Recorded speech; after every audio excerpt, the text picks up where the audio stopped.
Woo, what's up, athletes? Okay, guys, so I know you tuned in today because you want to know about performance nutrition. What does that even mean, right? Food freedom. We all love that idea. Let's break it down.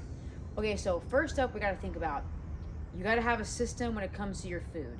So options for the system include one, you're either going to prep the meals yourself, or two, maybe use like a meal prep service. Now you might say, okay, that sounds obvious. Well, I'm just saying, start foundational. Are you going to make it yourself, or are you going to have someone else pre-make it for you? Okay, so you got to know that. That's some basics. Okay, then step two, now that you've got your operating system, whether it's going to be make it yourself or get it from somebody else, like a meal prep program, then you want to think about tracking that intake. Okay, so think of a financial budget, guys. You want to get out of debt. You're not going to magically just get out of debt, right? You're going to have to track the numbers, right? And tracking isn't this like big scary, oh my gosh, I don't want to have to do it. It's like it's a momentary thing, right? It's kind of like learning your math facts, like your multiplication tables. You just got to figure it out. You got to do it, anchor down, and then once you do, you don't have to always think about it. Okay, so you got system, prep it yourself, do a company. Two, track. Okay, the tracking is a non-negotiable because you got to learn.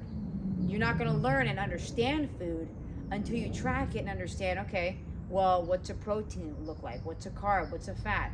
How much protein do I need?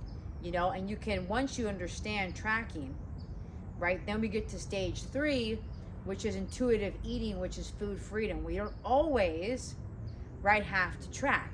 Now you've learned the basis of food, what food actually means, how you can use it as energy with your body, how to eat whole foods, right? Then on that third phase, you reach food freedom. Now you can intuitively eat. You know, you're going out to eat. Not that you're not going out to eat when you're tracking, you can. But, you know, you can basically just live your life and you're like, I don't have to worry about tracking like I was before with the food scale, with like an app like MyFitnessPal.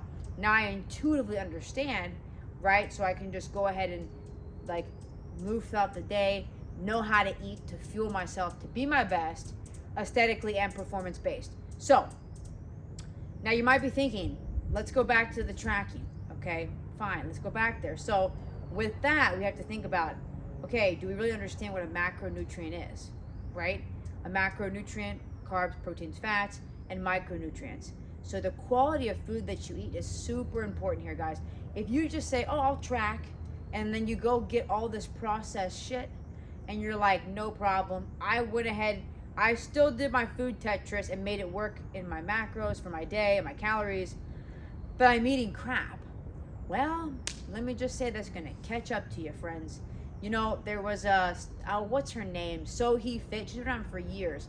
She did a little study for herself when she was going into a bodybuilding show, and she tracked everything and also added in like one Snicker bar a day, like I think a small one. Maybe it was a big one, I'm not sure. But regardless, she was just showing how as you had to cut calories, how annoying that would be to have something like that isn't super nutrient dense, right, in your food budget, because it takes away more of your food budget. It doesn't give you as much bang for your buck. Like whole foods. Whole foods, right? You could eat a lot of potatoes, fruits, veggies, meats, fish. I mean, you can eat so much food volume when it's nutrient dense food. And that food volume is important because it's going to fill you up on fiber, right? You're eating a lot of fruits, a lot of vegetables, really a lot of veggies especially, right? That's going to give you that fiber intake to that. Oats, come on. That's going to take everything up from a fiber perspective. It's going to make you feel fuller, longer, and just having more whole foods in your diet is going to improve so many more things than just like, I want to look good. Cellular health, energy. Like if you eat like crap, you're going to feel like crap. But I'm sure you understand this. If you went out, you have like a really wild meal, it's kind of fun, whatever, you don't necessarily feel like jumping up and going doing a workout right after that, right? So we got to think about these things, okay, guys? You got this, okay? So quality of food is important when it comes to tracking. Yes, we can play Tetris and put fun things in. I get it. That's kind of why I see macros and tracking as freedom, or at least the route to freedom, because you can still have things. But again, quality of food and nutrition is important. Okay, then three, once you get to that intuitive eating phase, right, Now you're like, okay, cool. I already have a great foundation of how to eat whole foods, of how to get a lot of fiber, a lot of protein in my diet, so I don't have to walk around with my food scale.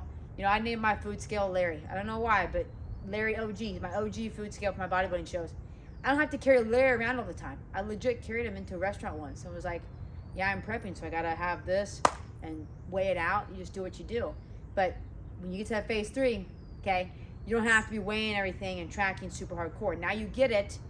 Now at this point of how I would operate with my athletes in the program, you're at a maintenance phase anyway, which means you understand how much food to eat in a day for yourself to maintain your current body composition. Because when you start off with tracking, for most of my athletes that come into my program, we start off with a deficit. Now, calorie deficits can vary on the individual, but we start off in a deficit to help decrease body fat.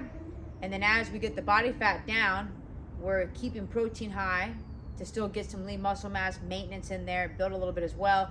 Then as we come to phase 3, which is hitting more maintenance calories, then at that point, we're looking at just really building that lean muscle mass, getting really strong, hitting those performance goals, okay? So that's your 3 phases when you're thinking about your performance nutrition: system, tracking, intuitive eating, food freedom, okay? Now, if you're still like, hey, Katie, I want more help with this, I got you. I get it. I remember my bodybuilding coach, literally, she was awesome. I love Hattie. But when I first got my macros, it was like, hit these numbers. And I was like, what does this mean? I don't even know how to hit this level of protein, carbs, and fat. If you need more guidance on this and you want to be walked through these phases with me, I can help you with that. I can get you from point A to point B. Send me a message. Love to chat. And hopefully I get to talk to you soon. And I hope you learned something today, okay? You can do this. Food is not scary. Food is our friend. We love food. It's going to make our bodies strong and nourish our bodies. Okay, guys, go make it a great day. And as always, go get after it.